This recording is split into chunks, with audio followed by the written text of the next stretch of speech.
Dragon Nest was at one point in time the pinnacle of anime MMOs, and more than that, MMOs with a focus on PvPvE. It came from a time when players were battle-hardened, when dominating each other was more important than how cute your new skirt was, or which waifu you needed to spend $200 to obtain this month. Seeing the crippling decline the game has suffered slowly over time is depressing. Well, it was depressing until approximately 6 months ago, when the original developers behind Dragon Nest revealed that under a brand new studio, they were developing the spiritual successor to their critically acclaimed hit titled Dragon Sword. I covered this when it was first announced, which included a full several-minute trailer, a gorgeous new graphical engine, a completely altered action combat system, full environmental interaction in the form of climbing, gliding, swimming, everything you'd expect from a game like Genshin Impact, but on a larger, more MMO-ish scale. And while a beautiful looking game, this is not what we're here today to discuss. Dragon Sword definitely has the potential to be a defining MMO for the anime genre, but it ain't here yet. What is here, however, is Dragon Nest 2. Not quite the spiritual successor that we had envisioned, nor the kind of successor that I'm assuming here, speculating, that the original developers had wanted. Welcome to Dragon Nest 2 Evolution, the newest title in the larger Dragon Nest intellectual property developed by Shenku Game and published by Level Infinite, the studio behind Tower Fantasy, Undawn, Nikke, so we're already setting ourselves up for a very quality game. Dragon Nest 2 is currently undergoing a pre-registration period, allowing players to pre-register in anticipation of its release next week on July 20th. Yeah, just next week. However, while a sequel to Dragon Nest has the potential to be a truly outstanding game, and I have no doubt Dragon Sword might very well be, I don't think Dragon Nest 2 is what we were ultimately looking for in terms of a quality MMO.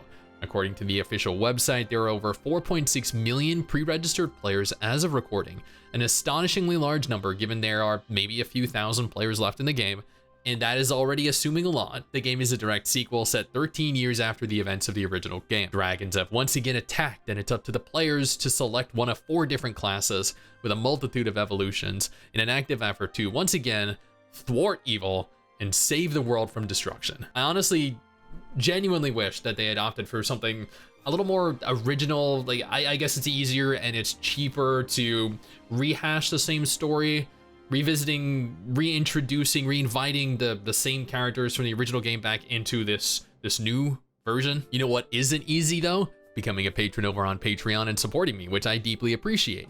You all allow for me to continue to push out regular content like this, and I cannot thank you all enough. Also, if you don't already, come join me over on Twitch every weekend for regular MMO streams. I'll be streaming Dragon Nest 2 Evolution after it launches next week globally, and I'm actually kind of excited to have you all join me to test it out. Dragon Nest 2 features 4 classes in total, comparatively to the, like 20 or 30 of the original? The Warrior, the Archer, the Cleric, and the Sorceress.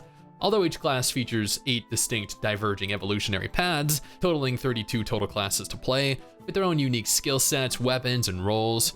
This admittedly allows for a lot of class identity, a lot of options that go far beyond the typical class trinity. Dungeons and raids have been confirmed with a focus on dungeon crawling, much like its predecessor.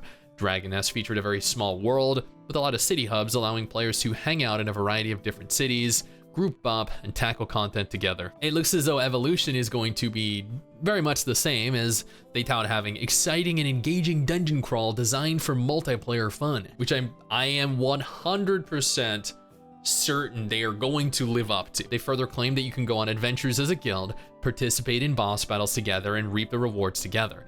I'm unsure of whether that means that there will be large-scale guild content, or they can just merely group up with guild members like you would strangers or friends. There's a functional pet system in place, although I haven't seen confirmation of your companion being battle ready, which could mean that it is cosmetic only. And judging by the images we can see, they kind of don't look like the pets you would necessarily want to accompany you into battle anyway. I mean, look at that thing. It's a fucking little like cat panda thing. What I'm speculating here though is that it is likely going to be a pet that instead loots items so you don't have to. Something that I'm always in favor of, is I genuinely loathe spamming loot buttons to pick up the trash that drops from monsters. There will be a free trading market allowing players to trade each and every single type of item, whether it be armor, weapons, craftable materials. From what I've seen, they've brought back the majority of characters from the original Dragon Nest game with the same character models. To me, this feels lazy as they weren't required to pay for new designs, but they could also claim this is to remain faithful to the original characters. But come on, in 13 years, you think that they would at least change their clothing style or maybe get a new pair of pants? While Dragon Nest 2 Evolution has a lot of hype surrounding it, the reason I think it'll ultimately end up doing bad is due to two different reasons. One, this game is developed by Tencent, a subsidiary of Tencent anyway, and it is being published by Level Infinite, who ruined Undawn and Tower of Fantasy, also a subsidiary of Tencent. Two, this game is being developed as a mobile MMORPG as opposed to a PC MMORPG.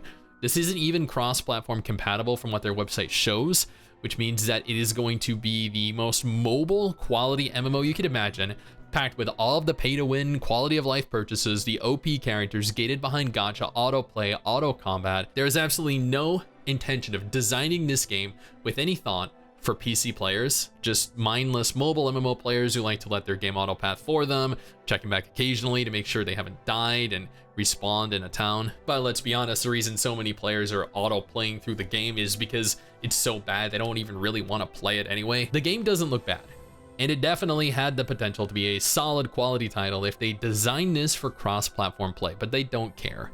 This isn't about retaining the quality Dragon Nest is known for.